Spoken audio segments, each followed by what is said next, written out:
Hey kids, it's Jurassic James, and on this Jurassic James Explains, looking at Postosuchus. Now, what you're seeing here basically are my models from youngest to, oldest to newest. Newest being this one here, still in the package. So, first and foremost, we'll talk about who is Postosuchus. When first discovered, this animal is from the late Triassic, North America, west side. And when it was first discovered, it was thought to be the ancestor of T.rex. You say, why? It was this large predator. It was the largest predator in the environment at the time that we knew of. And it had this large head for crushing and biting. So it was like, oh, clearly a Tyrannosaurus ancestor. But let me explain it this way. So imagine you have a grandparents. And the grandparents have a daughter and a son. And they both get married and have kids. The daughter has dinosaurs and pterosaurs, which their two children are related, but they're different. And then dinosaurs have all their kids, and pterosaurs have all their kids. Well, there's that daughter's children. The grandparents are there. Here's the son, gets married, has children. On the one hand, you have crocodiles like this, and Postosuchus like that.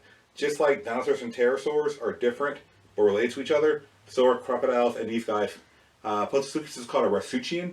These are a different kind of crocoid animal, and when you break archosaurs or ruling reptiles into these groupings, one group leads towards dinosaurs and pterosaurs in their own divisions, and others towards the crocodile type. And of course, there are modern crocodile morphs, but the Rasuchians are like crocoid. I mean, they're the closest living relative. Well, yeah, it would be crocodiles. But the idea is they're more upright and they're usually bigger animals. So that's kind of how it breaks down, right? In general, what's going on here is when you're looking at this animal, the first one you'll probably run into, the easiest one to run into, will be this teeny tiny guy here. So this is one of those like pack of 10, pack of 12 dinosaurs. I can't say for sure it's a Postosuchus, but it doesn't look like other dinosaurs, and the number of it actually has 3 fingers, and 3 toes. Sure, Postosuchus has 5 toes and 5 fingers. And the idea is that we believe the ancestors of all dinosaurs had 5 and 5, and they would lose them over time. So for example, animals tend to lose toes or lose digits to get faster. So for example, horses only walk on 1 toe each on each leg and on each leg. So this guy running on 2 legs, I think is a Rasuchian. I have not found any research on this because no one does serious scientific research on tiny plastic toys. But the idea is that I think it's the closest to a Rasuchian. My first Postosuchus figure that's more obviously what it is this guy here from Safari. Wait, yep, Safari. 2008. So the idea here, it's a great model of it. Basic parts. If you ever look at this, when I draw these animals, I always look at the skeleton first, and I draw from based on that. And for one thing, the skull is very triangle shape, it's kind of flat on top. That's true. It has all the digits there, and what I like is that if you look at the foot like a hand, basically what we call a pinky, the first toe, is very reduced. That's true in a real animal. And on some mounts, it doesn't touch the ground. So this animal was made famous by Walking with Dinosaurs, the BBC, mini documentary animation models, and that's kind of like Jurassic Park did for like raptors. It kind of set the mold for this animal in the public image. There are scientists who study this animal their whole lives for decades, but that is the image of people's pop culture and mind, and all the video games online and YouTube.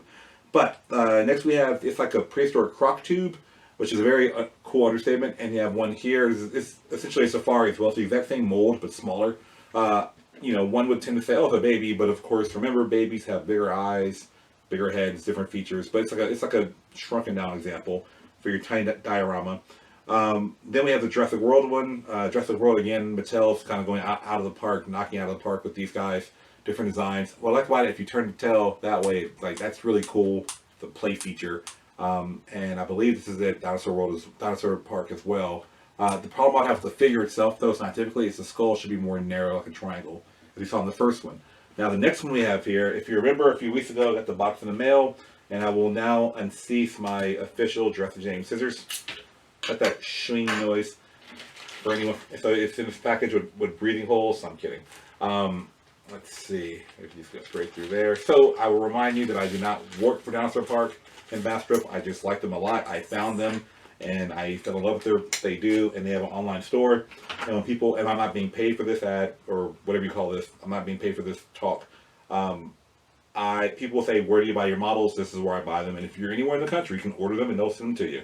Anyway, so this is a Schley, I believe, and the newest, I think, 2022. Oh, I love they have the cardboard in there to keep the limbs from coming together. That's the biggest pet peeve I have when buying figures, that the legs will get warped in different direction. And if you ever see me in the store, I will stand there and have 3 or 4 of the same model, and I'll be looking at how he stands. So here is the model. There it is, up close and personal. The head has that beautiful triangle that we all look for.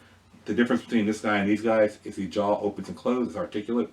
I like the fact that if you look at the skin, you know, they're very scaly. And again, I'm not sure, I can't think of any paper I saw where they talk about their skin pattern, but it's, I mean, given the branching of different reptiles, we don't think they had feathers, and these guys were probably, you know, scaly and had crocodile-like scales because their cousins and their prey did, which are all, you know, crocodile branch.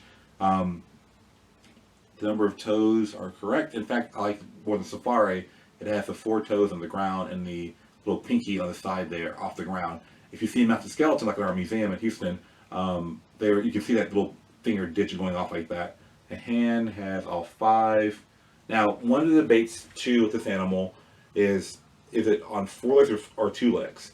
And right now, given the size of the hind limbs, the forelimbs, it suggested that these Rasuchians were able to walk on their hind legs, while the juvenile supposedly had more. Their arm and leg lengths weren't proportional. So it's believed the babies, or young ones, walked on all 4. If they get to a certain size, they walked on 2 legs because the legs kept growing more than the arms did. So that's kind of one of the newer views on this. But again, that image of it in Walking with Dinosaurs have kind of cemented it in public image of this 4-legged animal walking around. At any rate, I mean, if it was on 2 legs, the tail would be a lot bigger. But this is a really cool model, like I said, and I think they have a Postosuchus in the park. It's like really big. It's really cool. But anyway, so really cool animal with the scales here. I'm going to put a link in the description of the Archosaur. I know I mentioned the whole family tree of crocodiles in a weird way, but I have a page on my website showing where how they all break down my classification. But the idea here is that you look at this model. It's a very beautiful model. I like the way the head's really huge and crushing. And the importance, I'm going to use this as my example. The importance of this animal is on multiple fronts. The first of which is the Rasuchian family. So there's this guy here. Here's a cousin of theirs. This is late Triassic. This guy here is Postosuchus is mid-Triassic. So you're seeing the same kind of body plan. Actually, I got this in Dinosaur Park too. So you're seeing it's the same body plan. They're the same grouping. Skeletal-wise, there are individual differences, but they're the same kind of animal. My first Rasuchian was the Jurassic Jurassic Park, like 97, 98. Ornithosuchus. The teeth are kind of, you know, exaggerated, and also the tails. They don't think they can do that. But as a kid, whenever people would touch it, they would mess with it. I would pull it off and go, "You broke my toy," and they'd freak out. Anyway, so these are other Rasuchians that are in the environment, or not same spot. This is like Western North America. This is Scotland. This is South America in older time. But that's the relatives of it. Its prey, we know they would have eaten Ichthyosaurs, like there's Bastrop here. We actually found some of their bones in their you know, inside of them, their remains, sorry. And so it's when I argued that these guys have these armor plating here. Now, other members of this group don't have that. They have armor on the back. That's clearly there. In fact, Asmatosuchus means linked crocodile. But that if they're grabbing onto them, these armor can protect them. So these guys are often depicted together because they live together, same environment, same conditions. I love to see a newer model of this guy too, to go off with this guy. And of course here we have these are not the scale actually. The Coelophysis, you know, in Walking with Dinosaurs, we see this dramatic storytelling of Postosuchus is in charge, is dominant, and then towards the end she's dying, and dinosaurs are taking over, which brings us to the bigger picture.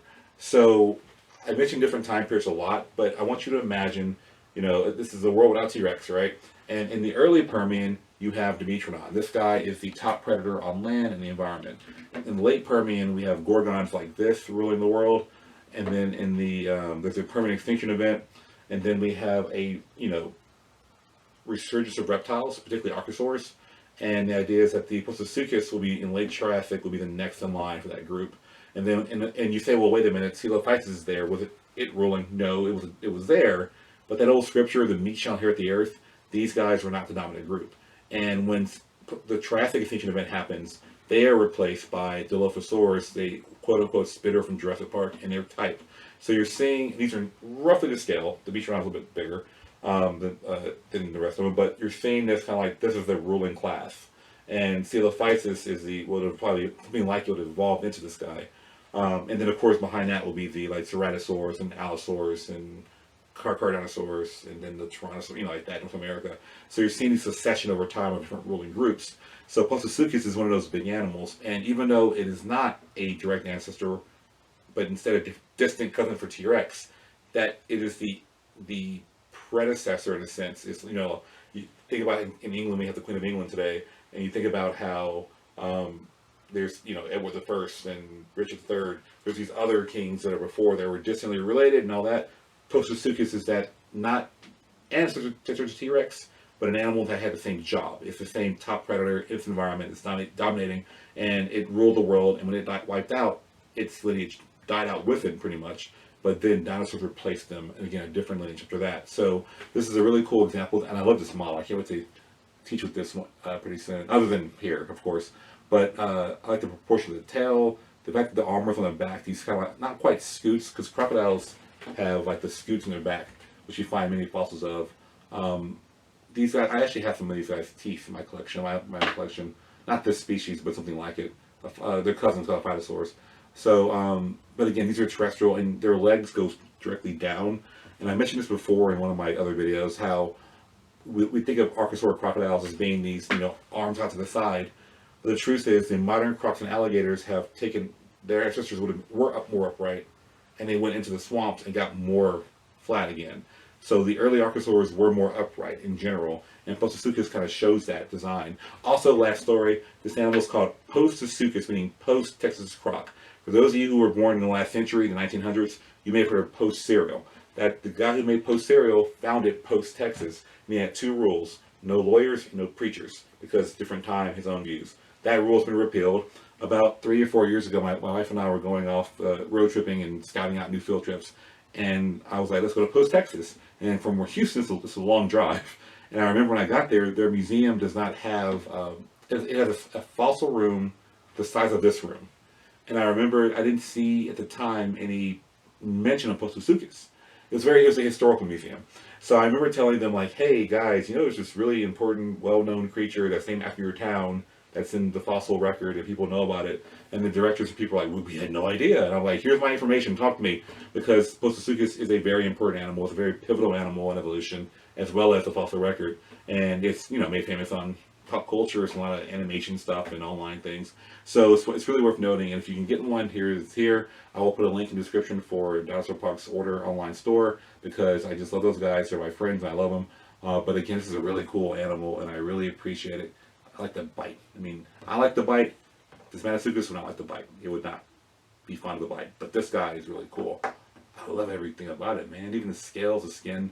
And again, the thing I have to tell you too is that we don't have very many. I'm aware of skin impressions, but even then, if you're speculating, this is a good pattern to go by.